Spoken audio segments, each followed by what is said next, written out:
하나님이 날 참 사랑하시네. 날 사랑하시네. 예수 나의 첫사랑 되시네. 내 첫사랑도 생명도 천사도 하늘의 어떤 권세도 끊을 수 없는 영원한 그 사랑 예수. 오늘 강의를 소개하겠습니다. 오늘 강의의 제목은 두 축 위에서라는 제목으로 우리 송병준 목사님께서 강의를 해주실 텐데요. 지금 교목으로도 계시잖아요. 그래서 아마 오실 때마다 강의를 들을 때마다 요즘 청소년들이 어떻게 생각을 하는구나, 또 우리 청소년들을 기르는 부모님의 입장에서 어떻게 신앙으로 잘 양육해야겠다, 이렇게 깨달음을 늘 주시는 것 같습니다. 네, 아이들이 이제 목사님을 이제 목사님으로 안 부르잖아요. 알고 계시죠? 네, 아이들의 호칭으로 제가 소개해드리도록 하겠습니다. 우리 송병준 목사쌤 앞으로 좀 초청하겠습니다. 오늘 예배가 아니잖아요. 제가 좀 편하게 왔는데 여러분 너무 다 홀려하시가 좀 부담스럽습니다. 예, 원래 수요일은 그냥 이것도 안 했습니다. 그냥 면티 입고 가는데 교회로 이렇게 가서 좀 부담스럽게 왔습니다. 지금 애들 중간고사 임박한 기간입니다. 애들은 축구라고 자습하고 있고 저는 출장 내고 여기 와서 있습니다. 제가 어머니 기도회를 해보니까 벌써 4번째예요. 너무 자주 부르시면 안 됩니다. 제가 할 게 없습니다. 이게 준비가 와야 되는데 자꾸 부르면 할 게 없고요. 오늘 오랜만에 왔는데 오늘 저는 설교처럼 안 하고 좀 편하게 강의처럼 하겠습니다. 그리고 뭐 개인적인 신앙의 컬러가 다르겠지만 저는 하나님이 그렇게 심각하고 무서운 분들 생각 안 하거든요. 그러니까 여러분 기도하러 올 때 뭐 조상한 것처럼 그렇게 슬프게 막 주님 와주시면 어떡합니까? 이런 뭐 그것도 필요하겠지만 좀 이렇게 오랜만에 그 친정집에 간다 생각하시고 친정 아버지 만나면 반갑잖아요. 그래서 울면서 아빠 재산 언제 줘요? 이러면 이제 골치 아프니까 좀 편하게 오시고 기도할 제목들을 찾는데 너무 비장하지 마세요. 막 내보면서 울면서 이러지 말고 그냥 듣고 난 다음에 새로 깨달은 게 있으면 그걸로 기도하고 이렇게 기도할 때 너무 주님을 세게 부르지 마시고 주님 부담스럽습니다. 그러니까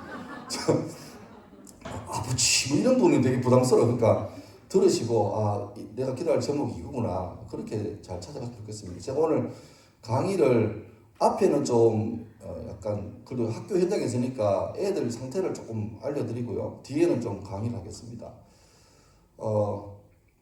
제가 원래 이제 2008년부터 했으니까 한 14년째 5년째 학교에 있는데 참 제가 벅찬 게 뭐냐 하면 벅차라는 게 좋은 의미 말고 좀 부담스러운 게 뭐냐 하니까 애들 인스타 하잖아요. 페이스북은 안 합니다. 애들은 페이스북 하면 이제 노땅들이고 인스타를 하는데 이제 나이가 졸업한 지 얼마 안 됐으니까 21, 2이에요. 그런데 벌써 애들 인스타에는 어떤 게 있냐니까 저는 주로 여학교 있었으니까 남친이랑 호텔 가가지고 그 사진을 정말 아무렇지 않게 올립니다. 그러니까 내가 부담스러워요. 이걸 왜 올리지? 내 보는 앞에서. 이거 잘라야 돼 말아야 돼. 걱정되죠. 요즘은 여러분하고 제가 연식이 비슷한 것 같아요. 그죠? 그러니까 라떼만 해도 뭔가 좀 이렇게 썸을 타고 시작하고 며칠 있다 손잡고 이게 한참 걸리는데 요즘은 진짜로 짧으면 당일로 끝납니다.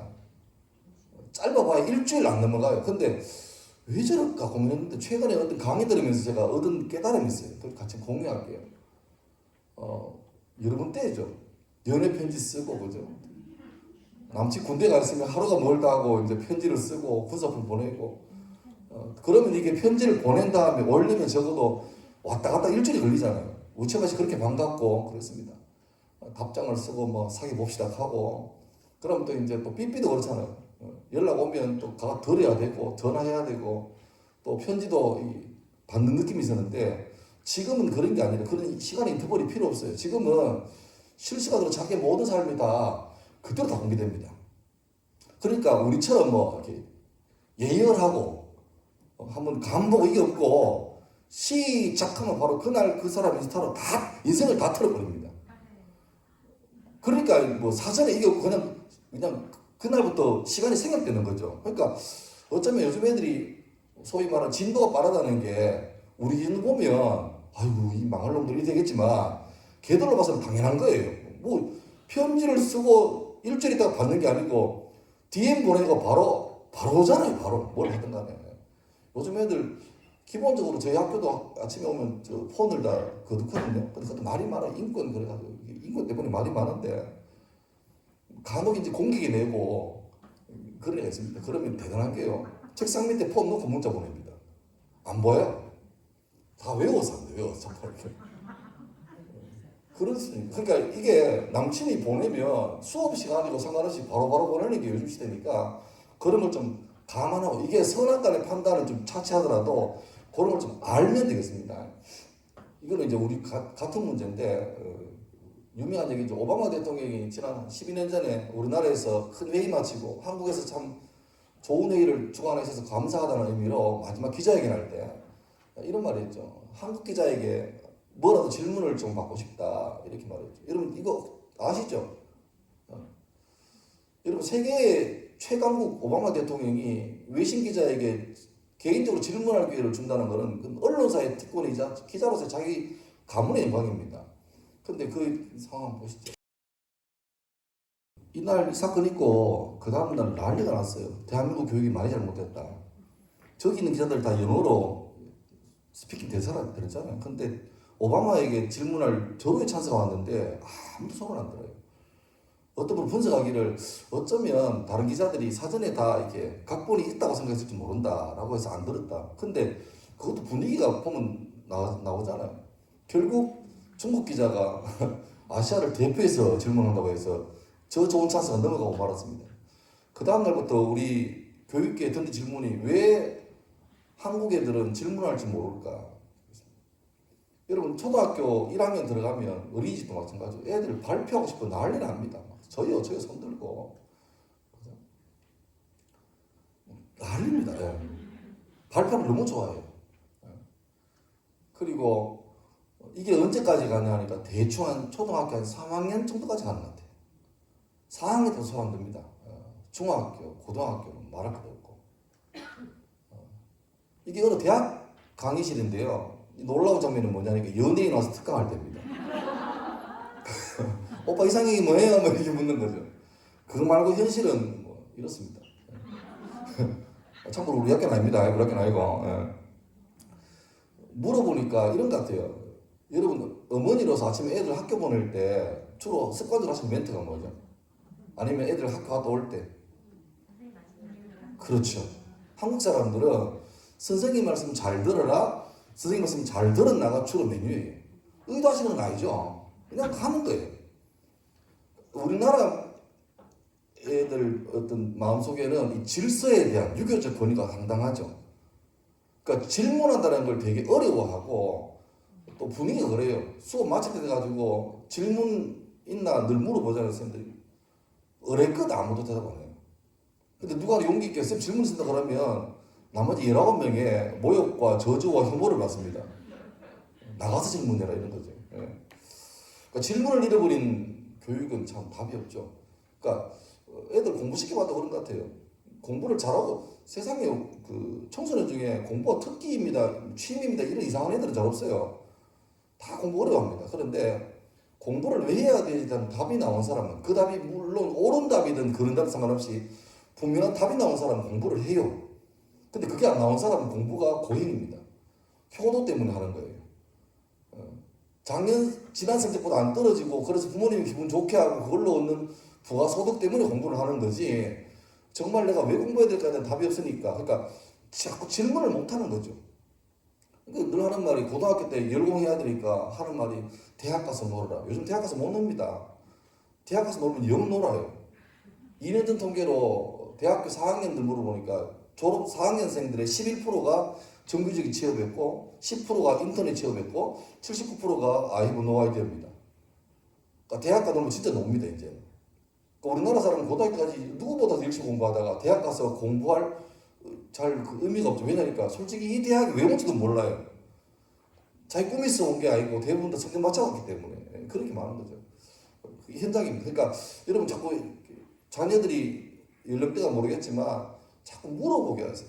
물어보게 하시고 자기에 대해서 계속 질문을 던지게 하시고 그거 사라지면 그 선생님은 단순하게 지식을 전달하고 돈을 버는 월급쟁이밖에 안 되고 애들 수동적으로 많이 외워서 많이 익히고 외운 대로 쓰는 사람밖에 안 되는데 그게 한국에서 내신 다는 데는 괜찮거든요. 그런데 그게 요즘 같은 글로벌 시대의 경쟁력은 하나도 없습니다. 하나도 없습니다. 아무 쓸데없는 사람 안 그래요. 제가 어제 마저 읽었던 책이 이 책입니다. 요즘 애들이라는 책인데 이 책이 카피가 너무 무서웠어요. 미국 얘기인데요. 최초로 처음으로 부모보다 자녀 세대들이 못 사는 세대가 될 거다. 이게 이 책의 요지입니다. 근데 이 책을 읽다가 우리도 마찬가지 사실이에요. 읽다가 300몇 페이지 읽다가 이런 글이 지금 들어왔습니다. 밀레니얼들은 요즘 애들은 가족과 함께 종교의식이 하는 걸 그만뒀다. 우리는 영화관에 가지 않고 집에서 넷플릭스로 스트리밍한다. 뭐 얘기 나오더라고요. 그러다가 중간에 우리가 남들과 어울리자는 이유가 뭘까? 나올 때 이 말이 나왔어요. 사회적 연결이 쇠퇴한 이후에 효율성에 대한 우리의 신호가 있다고 합니다. 그러니까 제가 이게 2페이지에 나오는 글자인데요. 제가 종교의식이라는 거하고 효율성이라는 게 딱 걸렸어요. 이 고민이 돼요.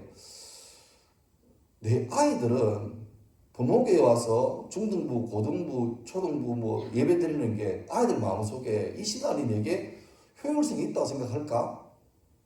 이게 없으면 억지로 와주는 거죠. 다른 말로 하면 이 예배 시간이 내 인생에 의미가 있나 이 문제예요. 그러니까 내가 고등부 와서 예배 주일날 1시간, 2시간 예배 드리고 중등부 드리고 하는 이게 내게 의미가 있다고 생각되면 그 친구는 예배 시간에 관계없이 예배 분위기 관계없이 강사에 관계없이 시설에 관계없이 예배를 드리고 누립니다. 하지만 이게 내한테 의미가 있나 했을 때 글쎄 라는 답이 나오면 그 친구는 신앙생활 자체의 어떤 출발도 쉽지 않은 거죠. 요즘 이제 소위 이제 청소년 사역하는 사람들에게 지금이 최악입니다. 중간고사 직전. 이번 주에 하면 출석이 아주 심각하게. 그렇죠. 코로나 때문에 이제는 당당하게 교회 안 오는 정당성이 생겼잖아요. 오늘 열이 좀 나서 유튜브로 하겠습니다. 제가 외부 집회를 많이 다녀보면 아직까지도 유튜브를 많이 하거든요. 근데 현장에 애들이 한 30명, 40명 와 있는데 유튜브를 1명, 2명 합니다. 고민해요. 이걸 유지해야 될지 말아야 될지. 잘 안 되는 거죠. 근데 거기에다가 시험까지 와버리면 그래서 우리나라는 메인 종교가 기독교, 불교, 천주교가 있다 하지만 최근에 이 종교를 다 섭렵하는 신흥 종교가 생겼잖아요. 많이 들어보셨죠? 기독교, 불교, 천주교 위에 대학교라는 종교가 생겼습니다. 그 종교가 다 흡수통합합니다. 수능 날 가면 모든 종교에서 기도 제목이 통일이 됩니다. 제가 오늘 두 축이에서라고 잡았는데 축이라는 거, 아그젠자이트라는데 그 야스퍼스라는 철학자가 처음으로 사용했습니다. 기원전 800년부터 기원전 200년까지 한 600년 기간 동안에 전 세계에 이건 설교 아닙니다. 강의입니다. 전 세계에 그 당시에는 교통도 통신도 물류도 없어서 서로 소통이 안 될 때인데 희한하게 물론 적어보면 600년 긴 시간이지만 지구 전체로 보면 아주 짧은 시간입니다. 순간인데 그 순간에 동시다발적으로 지구 곳곳에서 어떤 정치, 경제, 사상, 종교적인 어떤 리더십이 동시에 딱 나와버린 거예요.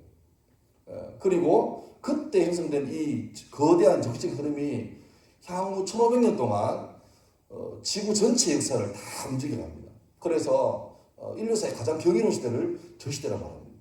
그게 1500년 이어오다가 지금부터 한 500년 전, 400년 전부터 또 다른 흐름이 하나 생겼습니다. 그러니까 지금 우리가 살고 있는 시대의 흐름을 알려면 이걸 좀 보면 좋은데요. 중세를 흔히 종교가 지배하는 사회, 혹은 신이 지배하는 사회, 교회가 지배하는 사회라고 불렀습니다. 천년을. 근데 우리 아는 것처럼 중세 그러면 암흑기가 나오잖아요. 본래 그랬었어요. 잘 나가다가 중간부터 이제 엇길로 간 거죠. 예전에는 철학은 신학의 신이라고 불렀고 과학은 철학의 신이라고 불렀습니다. 그래서 천문학이나 수학 같은 이런 과학도 종교력, 달력을 다음 내년에 부활들은 언제지 이런 거 측량하기 위해서 수단에 불과했고 음악도 하나님을 더 잘 예배하기 위한 수단으로 유행했던 거지. 그래서 그런 게 아니면 전부 다 쓸모없이 취급받던 그게 분위기였죠. 그렇게 있다가 문제는 절대 권력은 절대 부패한다고 소위 교회가 권력이 기득권이 되어버렸습니다. 여러분 우리가 고민하는 게 지금 우리나라도 딱 이 형편 같아요. 성경에는 복음과 같이 나오는 세트 메뉴로 늘 고난이 나오거든요. 복음과 함께 고난을 받으라. 예수를 잘 믿으면 형통하고 은혜가 충만하고 이것도 있지만 우리가 잊지 말 것은 예수를 잘 믿으려면 반드시 영적인 도전이 생기고 풍파가 옵니다. 근데 여러분 삶에 지금 내가 신앙생활 하는 것 때문에 풍파가 있습니까? 이미 대한민국은 예수 믿는 게 기득권에 들어가는 하나의 상징이 됐죠. 이미 이거는 80년대부터 그랬습니다. 국민소득이 $10,000 넘으면서 기독교는 기득권이 되어버렸고 이제는 교회 가는 게 어떤 교양과 수준이 있는 사람의 척도가 되어버렸어요. 지금 우리는 그 위에 살고 있는 겁니다. 그리고 지금 태어난 아이들은 더 말할 것 없이 걔들 태어나면서부터 교회에 전혀 어려움이 없었죠. 누리고 살았습니다. 그런데 이 중세의 천년 역사를 보면 서양 유럽의 역사를 보면 계속 그러잖아요. 교황권과 왕권의 싸움입니다. 여러분 기억 더듬보시면 중학교 고등학교 때 세계사 배운 기억나십니까? 카노사의 굴욕, 아비뇽 뉴스. 황제가 힘이 셀 때는 교황이 함부로 안 됐죠. 왕이 너 교황해 그러면 교황 됐고 때로는 교황이 2명 3명 됐습니다. 세월이 지나서 교황 힘이 셀 때는 한 지역의 왕이 되려면 교황 허락을 맡아야 돼. 그런데 분위기 파악 못하는 한 젊은 왕이 교황 지가 뭔데 이러다가 박살 났잖아요. 그래서 카노사라는 교황 별장에 겨울 별장에 밖에 가서 3일 동안 혼몸으로 무릎 꿇고 교황에게 울며 사과해가지고 교황이 와서 네 죄를 사오느라 그게 카노사의 굴욕 아닙니까? 그러니까 중세 역사는 교회 권력과 세속 권력의 파워게임입니다. 계속. 그리고 상당수는 교회가 많이 이겼죠. 그래서 흔히 말할 때 교회밖에는 구원이 없다 그러고 교회에서 파문당하면 지옥 가는 게 됐고 사회적으로 완전히 매장됐죠. 그러니까 교회는 완전히 최고 권력이었습니다. 그러니까 이제 성직이 아주 부를 축적하는 수단이 되어서 성직이 매매가 되고 때로는 교회를 건축하는데 돈이 없으니까 성경에 없는 면죄부, 면벌부를 만들어서 이거 사면 동전이 쨍그랑해서 연보하면 떨어지는 순간에 너의 조상들이 연옥에 있다가 천국으로 간다 이런 회개한 교리를 만들어내고 그게 히트해가지고 대박을 치잖아요. 근데 그럴 이유가 뭐냐면 그 당시에는 성경이라는 경전이 사제들에게만 복전되었습니다. 근데 그걸 보고 또 자기 권력의 라이벌 되는 사람을 숙청할 때 어떻게 말하죠? 제일 좋은 게 그림입니다. 그 마녀사냥, 마녀사냥. 제 마녀다. 그러면 어떤 변명도 안 통해 그냥 끝나는 거예요. 끝나는 거예요. 당시에 마녀가 중세 역사를 보면 재밌는 게 마녀의 시그널이 뭐냐니까 빗자루를 타고 나르는 게 마녀였거든요. 그래서 우리 해리포터 보면 빗자루 나오잖아요. 근데 빗자루가 뭐냐니까 우리나라 말로 바꾸면 여러분 혹시 주무시다가 가위 눌러본 적 있습니까? 그 가위 눌리는 게 빗자루 타는 겁니다. 그 우리나라 가위는 이 시저가 아니고 꿈에 잘 때 자는 사람을 괴롭히고 목 조르는 귀신 이름이 가위예요. 고문서에 나옵니다. 그런데 요게 우리나라는 가위인데 서양 가면 이 가위 눌려서 뻑뻑하게 굳어있는 그게 빗자루처럼 생각하는 거예요. 왜 그러냐니까 지금 유령이 마녀가 네 영혼을 타고 돌아다닌다는 거예요. 그러니까 니네 굳어있다는 거죠. 그러니까 만약에 내 정적이 저기 있으면 다른 거 필요 없습니다. 한 2명 짜가지고 어젯밤에 제 빗자루 타는 거 봤는데요. 그러면 재판관이 진짜 또 다른 사람 있나 본 사람 있나? 예, 쟤도 봤습니다. 그러면 얘는 끝나는 거죠. 마녀는 반드시 불러 태워주겠습니다. 그러니까 이 사람이 마녀로 제목된 사람이 아니라고 억울하게 변명해도 안 통하는 거죠. 마녀가 자기를 마녀로 하는 거 맞나 이러고 태우는 거예요. 그러니까 그때는 교회에 눈 밖에 나면 생명을 부지하지 못할 그런 무서운 시대였죠. 그리고 성질을 탈환한다는 좋은 명분 하에 수많은 약탈과 어떤 뭐 그런 범죄를 했던 십자군 전쟁 이런 것들이 쌓이고서 어느 순간부터 백성들의 마음속에 이건 뭔데? 심하게 말하면 나 천당 안 가면 안 가지 교회 더러워서 못 가겠다 이게 분위기가 팽배한 거죠. 임계점에 도착했습니다. 스스로 자정할 능력이 사라져버린 거죠. 물론 그 사이에 자정하려고 애를 많이 썼습니다. 아시죠? 루트 같은 사람은 이 사람도 신부 아닙니까? 사자 아닙니까? 자기는 성경을 보는 사람이에요.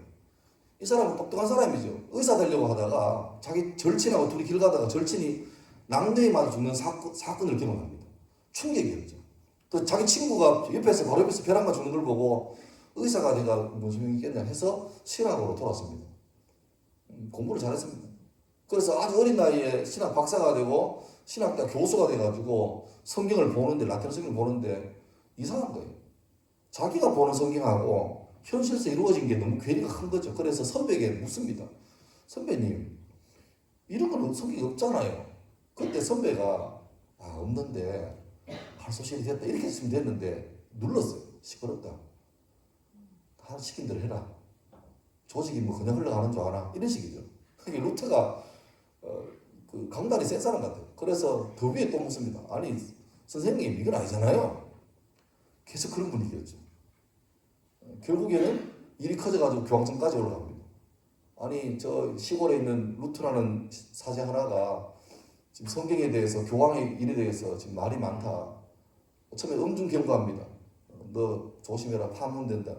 당시에 파문은 끝이. 근데 참 하나님께서 루터를 잘 쓰신 것 같죠. 어느 날 교황청에서 온 그 특사가 루터 앞에 놓고 루터 너는 교회에서 추방한다. 그거는 지옥 가는 거예요. 그 교황의 직인이 지킨 그 교지를 넣은 거죠. 루터는 오늘부로 신부를 폐하고 교회에서 추방한다. 그 말들은 루터가 일러가지고 그 교황의 교지를 받아들고 찢으면서 나도 오늘부로 교황을 파면한다. 이제 그게 종교의 시작이에요. 그 전에도 쩌병 같은 사람들이 많았었는데 이제 때가 된 거죠. 때가 된 거죠. 그 처음부터 루터가 교회를 깨자고 한 건 아닙니다. 처음에는 한번 자정해 봅시다 했는데 안 먹히는 거죠. 그러다가 드디어 이제 때가 되어서 터진 겁니다. 그래서 종교개혁의 5개의 표지가 솔라 그라티아, 오직 은혜, 그다음 오직 믿음, 오직 그리스도, 하나님께 영광을, 오직 성경. 다시 말하면 우리가 처음에 믿던 대로 돌아가야 되지 너무 멀리 빠져버렸다. 그러니까 다시 끊고 돌아가자. 캐톨릭에서는 자기들이 큰 집으로 장식하는데 저거들이 본가고 우리가 집 나갔다 가는데 그게 아니고 잘 가다가 어긋났으니까 텍스트의 성경을 보고 처음으로 돌아가자는 거예요. 여기 있는 거는 하고 없는 건 하지 말자. 뭐 돈 주고 죄를 사는 이런 게 어딨냐. 우리는 은혜로 사는 사람 아니냐. 그래가지고 때마치 그때 구텐베르크라는 사람이 금속활자를 개발했죠. 본래 이 구텐베르크 재밌는 게 이 사람은 그 금속활자를 이렇게 발명해서 그 면벌부 그거를 찍어서 히트했던 사람이에요. 재벌된 사람이에요. 근데 사람이 참 재바른 게 루터가 종교 개혁하고 박해당할 동안 숨어가지고 독일어로 라틴어 성경을 번역해버립니다. 큰일이죠. 이건 안 되는 일이에요. 그런데 루터가 이거는 사제들만 독점할 게 아니라 모든 성도가 읽어야 돼서 독일어로 성경을 번역해버립니다. 그리고 이 번역한 성경을 마침 나와있던 구텐베르크 금속활자를 가지고 막 찍어버립니다. 그러니까 구텐베르크는 면제부 팔아서 돈 벌고 성경 팔아서 돈 벌고 될 놈들입니다. 되는 사람은 돼요.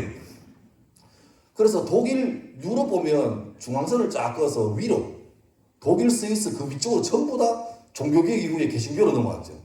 이 밑으로는 여전히 천주교 강하고. 근데 그렇게 나름대로 자정해보려고 노력했고 심지어 천주교 내에서도 한번 새롭게 해보자라는 게 있었지만 참 미미했습니다. 물론 그 덕분에 우리는 이제 바른 신앙으로 돌아온 게 됐지만 대부분 다는 그냥 손에서 모래 빠져나가는 것처럼 다 그냥 하나님으로부터 벗어나버리고 말았어요. 1000년 동안 지긋지긋하다 이제 벗어나자. 그리고 사람들이 그렇게 벗어나서 나름대로 이제 막 장사도 하고 막 하니까 돈이 벌리잖아요. 돈이 벌리니까 이제 사람들이 교양을 찾고 싶어요. 그래서 과학도 발전하고 또 여러 가지 도무지 금기시됐던 것들을 막 과학 연구하고 하면서 발전하니까 사람들이 소위 권력층이 생기면서 이제 여유가 생기니까 교양이 생기니까 근데 이 사람들 마음속에는 다시 성경을 볼 마음은 없어. 너무 상처받았으니까. 그러니까 뭡니까? 중세 천년 동안 기독교 이름으로 완전히 눌러놨던 묻혔던 과거 역사 대표적으로 그리스 로마 신화 이것들을 꺼내기 시작하는 거예요. 그래서 그때부터 수많은 예술가들이 옛날에는 성화만 그렸잖아요. 성화만. 그런데 이제부터 어떻게 합니까?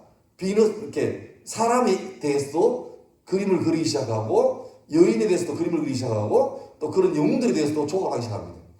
바뀐 거죠. 이 중세 같으면 말도 안 되는 소리입니다. 신성모독인 거죠. 이렇게 됐죠. 그리고 그 후에 더 나아가서 유물론, 영혼은 없고 오직 물질밖에 없다라는 사상이 퍼지면서 여기 나오는 것좀 마르크스, 엥겔스, 레닌, 스탈린, 모택동 해서 전 세계 사상을 하나님을 부정하는 무신론 사상으로 완전히 끌고 가버린 큰 맥락도 있고, 또 현재 같은 경우에는 개인주의, 그 다음에 외모 이런 것도 지금 두 번째 초기 시대를 이렇게 지나와서 현재 우리 살고 있는 이 시대의 토대입니다. 이게 1965년도에 이정문이라는 화백이 장차 35년 뒤에 미래를 생각하면서 2000년도 이럴 거다라고 그린 그림이거든요. 확대 보여드릴게요. 보면 65년도 생각이니까 혁신적인 생각이에요. 태양열 이용한 집, 그 다음에 전파신문, 이거 뭡니까? 인터넷 뉴스 뭐죠? 그 다음에 전기자동차, 로봇 청소기, 그 다음에 소형 전화기, 부엌엔 오늘의 메뉴는 집에서 치료받고, 공부도 집에서. 지금 보면 아무것도 안 같은데 그 당시는 저 만화 내고 욕 많이 들은 것은 상상도 정도 되라 이래 됐는데, 지금 지나가 보니까 저 중에서 달로 가는 로켓, 달로 쏘아내는 거하고 움직이는 도로, 저거 빼고는 다 이루어졌습니다. 다 이루어졌어요. 그리고 저것도 아마 멀지 않은 시기에 될 것 같아요. 그러니까 사람이 상상하는 건 대충 50년 지나면 다 만들어진답니다. 그런 시대가 됐죠. 지금은 오늘 아침 보니까 그 일론 머스크라는 사람이 트위터를 인수해야 뉴스 보셨습니까? 그래서 뭐 테슬라 주가가 10% 떨어지고 난리인데, 우리가 모르는 게 일론 머스크라는 사람이 테슬라하고 스페이스X라는 회사 말고 또 하나 더 있습니다. 회사가 뭐냐니까 그래서 이름 모르겠는데, 사람 뇌를 연구했어요. 뇌에다가 이렇게 칩을 연결하는 그 회사를 가지고 있습니다. 이제는 굳이 이렇게 장애 있는 사람이 뭐 장애에서 도움받으려고 뭐 로봇을 끼고 할 필요 없이 그냥 자기 뇌에 꽂아놓으면 이 뇌파를 읽어가지고 다 한다는 거예요. 말 안 해도. 그게 멀지 않은 시대에 이루어질 겁니다. 이루어질 겁니다. 그러니까 굳이 그럼 우리가 타이핑 칠 것도 없이 그냥 생각을 하면 이게 다 나오는 시대가 곧 오고 있습니다. 그런 시대거든요. 그런 시대거든요. 뭐 잘 아시는 것처럼 이제 1차, 2차, 3차, 4차 그런 시대가 되고, 우리 애들은 이제 그런 시대에 이미 누리고 오고 있습니다. 제가 재밌는 게 우리 때는 왜 전화기 그러면 다 이런 거잖아요. 이런 거예요. 그죠? 지금도 그렇죠. 근데 애들은 이걸 이해를 못해요. 애들은 이겁니다. 전화기는. 왜 이런 거예요? 이게 전화기죠. 이 전화기죠. 그러니까 이미 우리는 익숙한데 애들은 그냥 참고 있는 겁니다. 왜 그런지 몰라도 났으니까. 저기 동산병원에 가도 왓슨이라는 로봇이 있거든요. 의사가 이 사람이 암인가 아닌가를 확진을 하잖아요. 조직 검사하고. 근데 그것도 정확도가 95% 플러스 마이너스입니다. 근데 왓슨 같은 경우에는 뭐 정확도가 99점 몇 프로 그래요. 그러니까 이제는 소위 진짜 공부 잘하시는 분들이 의대 6년 동안 해서 예과국가에서 의사 따고 전문의 따고 이런 것보다 이제 왓슨에게 이 사람의 어떤 MRI나 뭐 조직검사 데이터만 주면 얘가 알아서 하는 거예요. 수술도 옛날에는 직접 막 우리 많이 봤잖아요. 석션 칙칙칙 이랬는데 이제는 뭡니까? 로봇이 다 해요. 사람은 그냥 거들면 되고. 그래서 좀 가관한 그런 사고도 있잖아요. 이렇게. 의료기기 만드는 회사의 직원이 수술하잖아요. 왜냐하니까 의사는 그 기계를 몰라요. 의사는 손으로 하는 사람이지. 근데 그 의료회사, 그 사람 의사도 아닌데 그 사람은 만드는 사람이니까 자기가 실험을 보여주는 거죠. 어떻게 보면 마취대 수술 받는 사람은 무작위자대 수술 받는 거죠. 근데 지금 그런 시대가 됐습니다. 그러니까 의사가 그분을 배우는 거예요. 기계술법을. 그리고 지금은 명의보다 더 좋은 비싼 기계를 갖다 놓으면 더 잘 되는 병원이 되고 마는 거죠. 그러니까 막 과다한 투자가 되고, 그래서 병원도 필리핀 부익부가 되고 그런 거죠. 이제는 판결도 사람은 막 우리 그렇잖아요. 뭐 어떤 사고가 났는데 법원에서 뭐 집행유예 났다 그러면 막 분노가 치미잖아요. 감정이 들어가거든요. 그런데 AI를 넣으면 제일 깔끔합니다. 아무런 감정 없이 데이터에서 나와요. 근데 지금 가장 AI가 진입이 늦은 게 바로 의료계하고 법률계입니다. 왜? 그분들이 지금 솔직히 말하면 이 땅에 권력을 잡고 있거든요. 그분들이 자기 일자리 때문에 이걸 막고 있는 거예요. 근데 열리면 그러니까 여러분 자녀 중에 의대 보낼까 법대 보낼까 고민해 보세요. 까딱하다가는 그냥 기계 조작하는 사람이 될 수도 있습니다. 예. 세상이 그렇게 변하고 있습니다. 수술도 이제는 뭐 35초면 암이 진단되고 그리스도 됐고. 그리고 혹시 이 그림 보셨나요? 여기 보시면 화면이 보이네요. 저기 뭐 하나 보이죠? 창백한 푸른 점이라는 유명한 그림입니다. 뭐냐면 보이저 1호가 1990년에 지구를 출발해서 이제 지금 현재 가장 멀리 가 있습니다. 215km 떨어져 있는데 지금은 태양계를 벗어나서 성단으로 들어가 버렸습니다. 그런데 태양계를 벗어나기 직전에 마지막에 이 칼 세겐이라는 박사가 한 번만 카메라를 반대로 틀어서 찍게 하자. 근데 과학자들이 말이 많았어요. 그 돌리다가 고장나면 AS가 안 된다 이거는. 근데 한 번 찍자 해서 막대한 재정을 투입해서 출발하기 전에 이렇게 돌려 찍게 했습니다. 그러니까 태양계를 벗어나기 전에 마지막 한 번 돌려서 찰칵 찍었어요. 그때 찍힌 사진입니다. 저게 지구입니다. 이 사진은 61km 지점에서 찍은 지구인데 이걸 보고 별명짓기를 창백한 푸른 점이라고 하셨습니다. 어찌 보면 사람이요 이제는 게놈 지도도 만들어내서 유전자 조작도 가능한 시대가 되었고 불치병도 거의 이번에 코로나 보십시오. 보통 백신은 오래 걸립니다 만드는데. 근데 세계 비상나니까 전 세계 똘똘한 사람 다 뭉치니까 이건 뭐 몇 년 만에 만들어내잖아요. 뭐 말은 많지만 하여튼 이런 시대가 됐거든요. 이제 점점 전부 못할 병이 없어질 겁니다. 개인적으로 저희 아버지가 2000년대 돌아가셨는데 간이 안 좋아서 돌아가셨어요. 근데 너무너무 아까운 게 요즘 같으면 살릴 수 있어요. 너무 아까운 거예요. 조금만 더 계시지. 요즘은 비용도 크게 안 들고 의료기술도 충분히 발달했거든요. 근데 그때는 그게 불과 20년 만에 한 사람이 사고 죽는 게 달라질 정도로. 근데 지금부터 20년 후대 봐요. 그때는 아마 탈모약도 나올걸요? 할렐루야입니다. 이거 나오면 대박이에요. 그런 시대가 됐어요.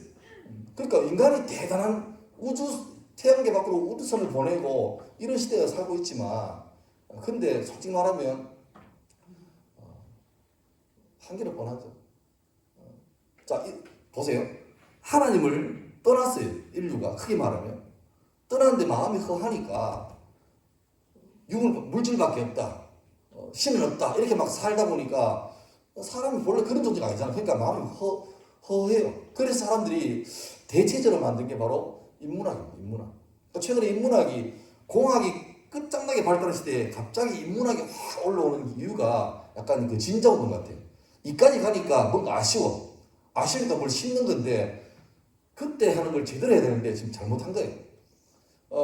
구글 같은 경우에는 10년 전에 1년 동안 신규 신입사원을 전 세계 6,000명 뽑았어, 전 세계에서. 근데 그 중에서 5,000명이 놀랍게도 이공계 전문가가 아니고 AI 전문가, 컴퓨터 전문가가 아니고 인문학자였습니다.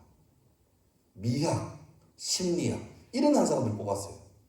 재밌는 게 구글 여러분 잘 이용하시죠. 보시면 매일마다 그 입구에 구글 그 간단 디자인이 매일마다 달라져요. 심지어 나라마다 달라요. 그러니까 얘들은 하여튼 앞서가는 회사는 뭘 아는 거예요. 아는 거예요.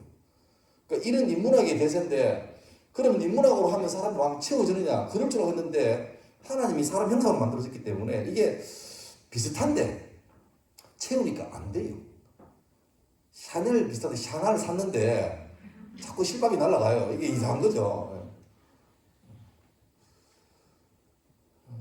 하나님을 떠난 그 인간의 결과가 급속하게 인성이 많이 이렇게 회파되고 그런 많습니다. 그 학교 있다 보면 감사하게 저는 저희 학교에서 교장쌤하고 저하고 둘이가 개인적으로 방을 씁니다. 교목이 괜찮은 자리예요. 근데 애들이 교장실에는 잘 안 가는데 내 방에는 그렇게 와요. 쉬는 시간마다 한 30명씩 옵니다. 와가지고 뭐 나한테 기도하고 이게 아니고 오자마자 냉장고를 열어요. 얼음 없네요. 열어놓으세요. 10분 쉬는 시간 동안 커피를 달래. 내가 물을 끓여 기다려라. 미리 좀 물 끓여놓으시면 안 돼요? 시간 정해지잖아요. 내가 대부분 해요. 제가 셔틀입니다. 5분 넘어서 물 끓여야지. 그 물 끓이는데 한 번 아침에 가자마자 이만한 통에 1리터 넣는 통에다가 맥심 그거를 압축해서 한 20봉다리를 넣어가지고 물에 그냥 진하게 만들어놔요. 그 얼음 넣어놓고 내 계획에는 요게 원액이니까 애들한테 나눠고 물 주고 나눠고 하면 됩니다. 이 생각하고 하루 쓰겠지 싶었는데 애들이 안 물어보고 그냥 원액을 따로더니 막 이야 진한데요 하고 가요.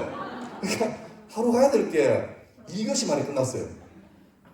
그 소문 들은 애가 들켜가지고 왜 우리는 안 주냐고. 제일 무서운 말이 목사가 사람 차별한대요. 학교 메뉴가 안 좋으면 내 방에 와서 먹을 걸 달래. 그래서 내가 있으면 줘요. 주는데 없을 때 있잖아요. 없다 그러면 뭐하냐고. 빨리 매점을 열게 해. 근데 내가 그거 못 한다. 다른 학교 다니는데 우리 학교 왜 안 되냐고. 그럼 내가 전학 가라. 전화가 안 간대. 그래서 좋은 마음으로 해요. 솔직히 제가 원래 49인데 이제 우리 애들 학부모가 내보다 어리기 시작했어요. 고맙지 않습니까? 집에 가서 걔들이 엄마랑 아빠랑 그렇게 친할까요? 어색어색하죠. 근데 내가 와서는 꼴에 선생님이라고 목사님이라고 되게 친한 척 해주고 막 의리를 드러내주는데 내가 힘든 게 뭐냐니까 자꾸 선을 넘어요. 선을 너무 넘어요. 한 번씩은 피곤할 때 있잖아요. 교장선생님이 계속 제 방에 오셔가지고 목사님 방에 소파도 큰 거 없어가 왜 하노? 목사님 뭐 청구하면 사드리게 하는데 내가 또 오케이 이럴 수가 없잖아. 그래서 견딜만 합니다 이러고 있는데 피곤할 때 있습니다. 너무. 그럴 때는 제가 블라인드 내리고 불 끄고 이렇게 엎드려 있어요. 피곤하니까. 애들도 수업 자는데 우리 못 자잖아요. 그럼 애들이 창밖에 와서 블라인드 틈으로 보면서 있다 그래요. 그래서 창을 막 두드려요. 그럼 내가 조용하게 모니터 뒤로 이렇게 숨죠 이렇게. 근데 그때 내 마음이 내가 뭐 잘못한 게 없잖아요. 근데 그런 거 왜 안 열어요? 하다 갔는데 전 남학생들은 저희 지금 공학이거든요. 남학생들은 그 문 위에 보면 유리가 있잖아요. 뛰어. 있네 그래요. 그래서 내가 문을 열고 왜? 그러면 아니 있는데 왜 그래요? 근데 내가 최근입니다 최근. 애 며칠 불러놓고 내가 약간 화를 냈어요. 야 너무한 거 아니가? 너 내한테 왜 이러는 거니까? 왜요? 막 그래. 아니 여기 너희들 휴게소가 아니고 내 업무 공간인데 내가 이렇게 일하고 있으면 내 뒤로 가서 막 봐요. 그러니까 한편으로는 얘들이 이게 어디까지 가고 말고를 잘 못 배웠구나 싶기도 하고. 근데 그걸 가르치지 않으니 애들이 뭐 합니까? 꼰대래. 꼰대지다 어디 가? 그러자고 내가 가더라고 같이 놀 수는 없잖아요. 심지어 애들은 뭐 내 방에서 전자레인지 갖다 놓으래. 큰 놈을 끓여 먹어야 되겠대. 물통도 사다 놓으래. 끓는 물이 필요하대. 심지어 나한테 포스트잇에서 이만하게 자기 그 간식 리스트를 적어놓고 가요. 다음에 그걸 참고하시라고. 그럼 또 제가 참고한다 또 그걸 근데 그거 보면 마음속에 참 애들이 이렇게 내 새끼면 또 이게 혈육에 적이 있으니까 덜한데 얘들은 솔직히 말하면 남 새끼잖아요.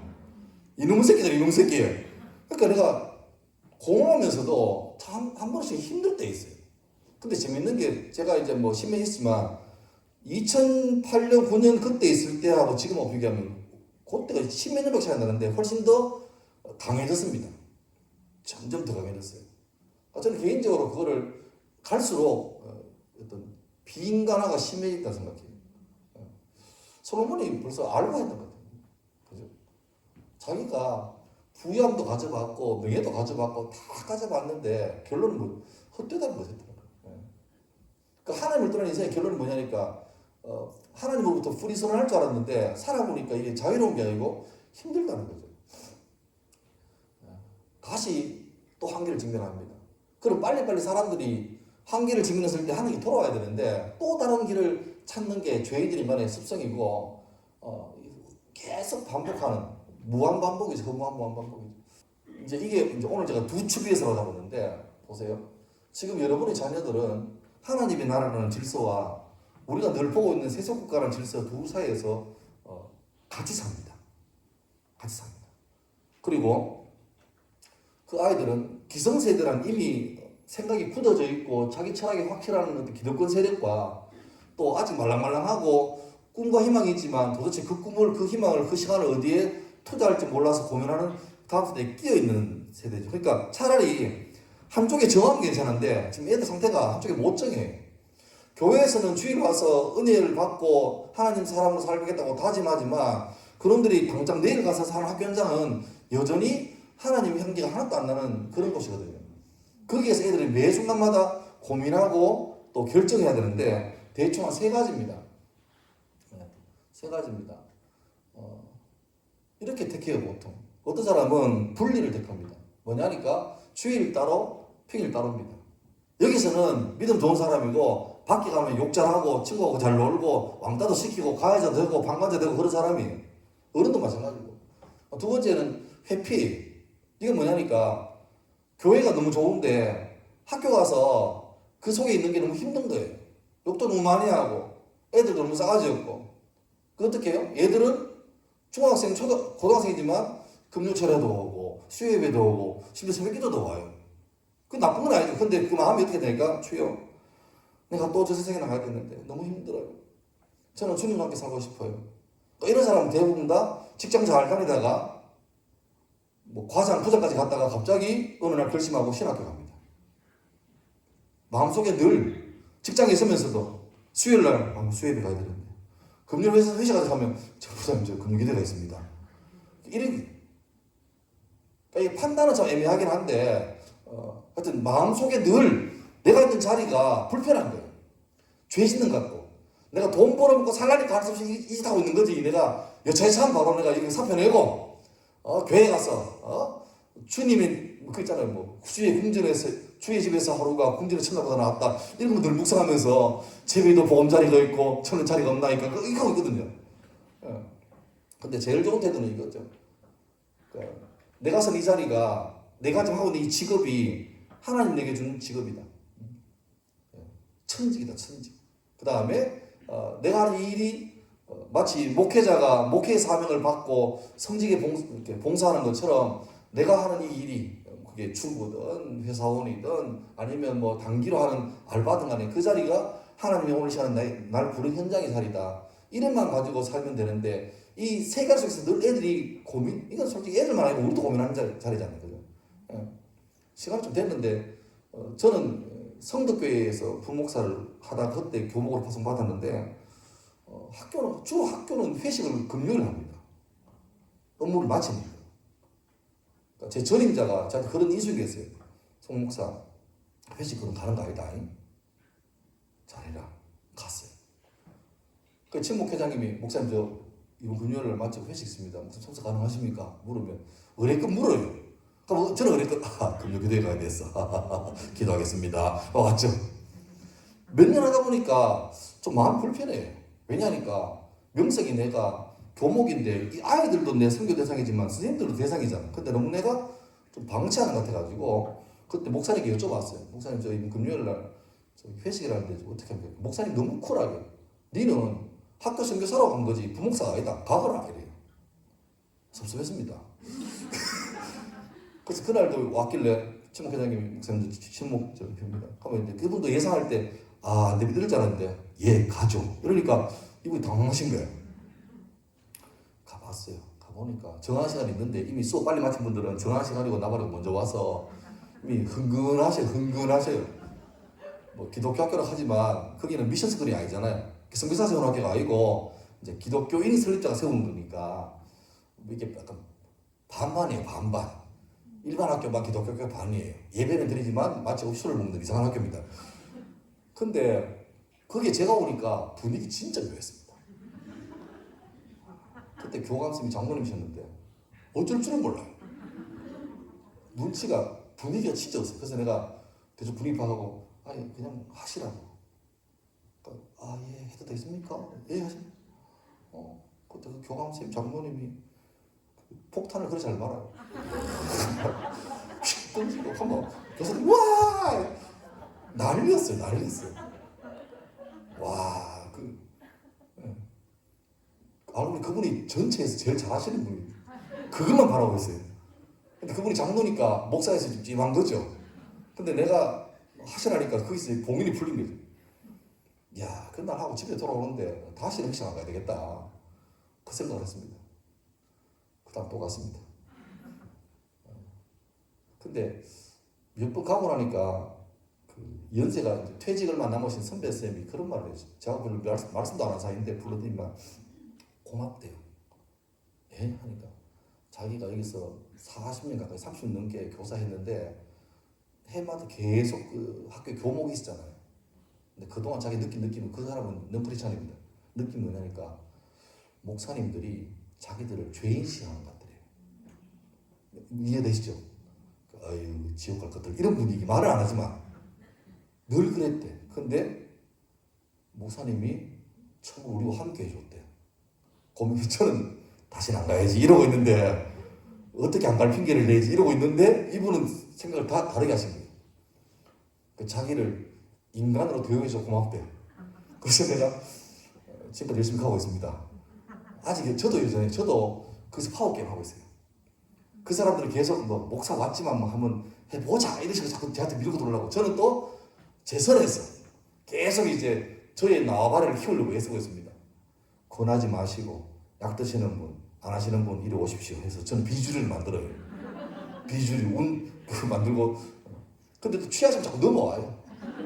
저한테도 술 권합니다. 사이다 콜라 섞어가지고 한잔 났어. 제가 끊었습니다. 내 친구도 목사인데 다 하더만 그분 이미 약간 이제 꽐라가 됐기 때문에 내한테 올 때 고민스러워요. 상황을 엎어 의사들 고민스러운 거죠. 엎으면 이제 일이 커지는 겁니다. 일이 커지는 거고 안 엎자니 자꾸 달라들고 다행히 그러면 또 다른 눈치 있는 분들이 와서 둘이 싸우기 시작합니다. 나가자! 나가 둘이 막 싸우고 와요. 그러니까 이 고민을 계속 하는 거죠. 이 고민, 이거는 우리들 고민이지만 특히 다음 세대는 더 힘듭니다. 왜냐니까 이미 자기들이 쓴다는 게 아니라 이미 세상 자체가 이 하나님의 나라는 큰 축이 있고 하나님을 상관하지 않는 다른 축, 이 사상 가치관이 견고하게 깔려 있어요. 그리고 우리 아이들은 여지없이 둘 사이에서 오늘도 왔다 갔다 합니다. 이제 결론 냈죠. 어머니 기도입니다. 아버지는 아무도 안 오셨네요. 목사님 두 분 오셨고 어머니 기도입니다. 저는 어머니란 힘이 되게 크다고 생각해요. 하나님이 물론 부성에도 귀하지만 모성에는 더 각별한 것 같아요. 제가 꼰대인지 몰라도 아버지가 좀 사고 쳐도 엄마가 자리 잡은 집은 괜찮은데 엄마가 사고 치면 그 집은 답이 없더라고요. 어쩌면 어머니의 자리는 마지막 보루 같습니다. 어머니가 무너지면 그러니까 가정의 정서적도 마찬가지지만 신앙적으로도 어머니가 무너지면 보가 터지는 것 같아요. 그래서 영상 하나 짧게 보고 한번 기도하겠습니다. 설정이긴 합니다. 애는 연기자인데요. 참 잘하죠. 근데 제가 중간에서 그러니까 아줌마들 설정이 아니고 아주머니도 했던 말 중에 몇 개가 좀 이렇게 와닿았어요. 내가 있는 거니까 주는 거다. 그 다음에 아이잖아요. 그 다음에 엄마니까 나도 그 어머니 기도 준비하면서 그 생각했어요. 엄마니까 내가 엄마니까 그 어머니 마음만 제가 가지고 산다면 적어도 애를 위한 기도가 내 욕심을 위한 기도가 아니라 애 자체가 긍휼히 여겨지고 하나님께서 내게 주신 선물인데 그 아이를 바르게 잘 키워서 주님 기뻐하시는 사람들을 만들고 싶다는 그런 마음을 잘 유지하는 그 마음 본심이 어머니에게 있다면 그 자체가 기도 제목이 될 줄 믿습니다. 뭐 하나님 우리의 좋은 성적 이것보다도 하나님 우리 애가 내게 주신 귀한 분기신데 내가 그것을 내 임의대로 조정하는 게 아니라 주님 원하는 사람으로 잘 양육하도록 도와주십시오. 그 제목 엄마니까 나도 그 마음 가지면 될 것 같아요. 할 수 있는 게 없죠. 우리가 뭐 시험을 대신 치겠습니까? 뭐 하겠습니까? 근데 그래서 하는 게 은혜 아니면 안 되고 그래서 기도해야 되고 기도해야 사는 게 본질이죠. 그래서 어머니 늘 할 수 있는 게 저도 마찬가지고 하나님께 우리 아이들에게 또 우선 내게 은혜 달라고 하는 것밖에 없는 것 같습니다. 우리 한번 찬양 같이 하면서 기도하겠습니다.